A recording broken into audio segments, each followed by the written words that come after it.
Hello mga guys. Dahil wala akong mantika, ang ginamit ko dito dairy cream.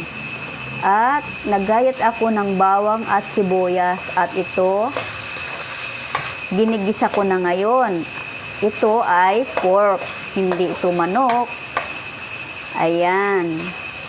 So, ito ay malapit nang maluto yung ating pork, kaya ilalagay na natin itong tangkay ng broccoli.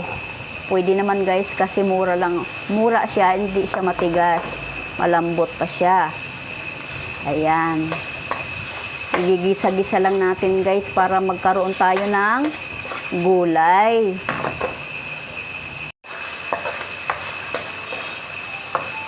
Tapos, atin isusunod yung ating ginayat na carrots. Ayan.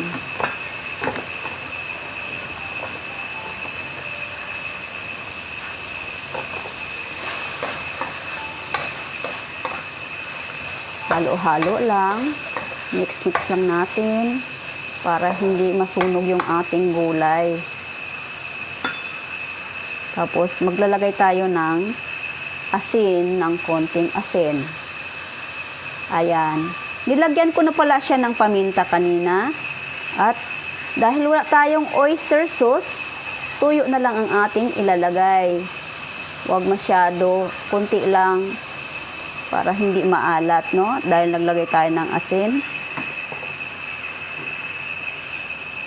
At ayan. Naglagay tayo ng added to taste. Ayaw lumabas Ayan. Haluin natin uli. Ayan, ang ganda naman ng kulay, no?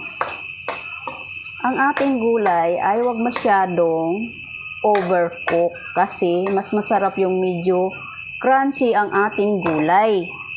Ilalagay na natin yung ating ginayat na string beans. Ayan, fresh na fresh. So, hindi pa ako naglalagay ng tubig, no? Para magiging sabaw.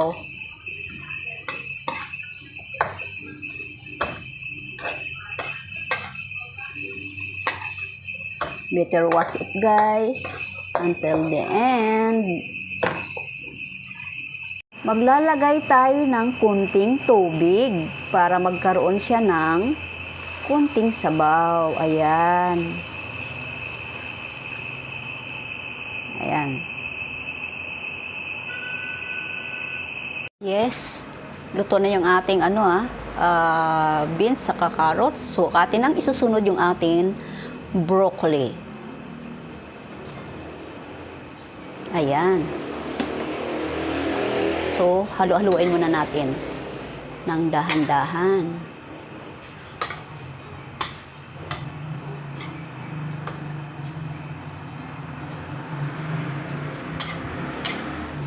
Ayan. At ating isusunod yung aking cream.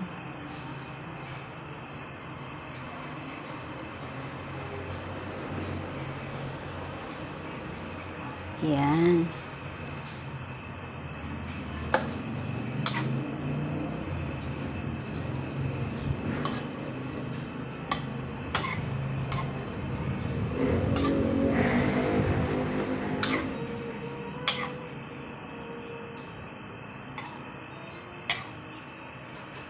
Guys, pag natikman nyo ito yung aking specialty, guys. Look at that naman, napaka-healthy ng ating pagkain ngayong tanghalian. Okay, guys, ito na, luto na yung aking gulay, guys. Napaka-simple, pero so healthy naman, guys, ang aking gulay. Ayan, luto na. Ayan yung ating gulay, guys. Napakasarap talaga.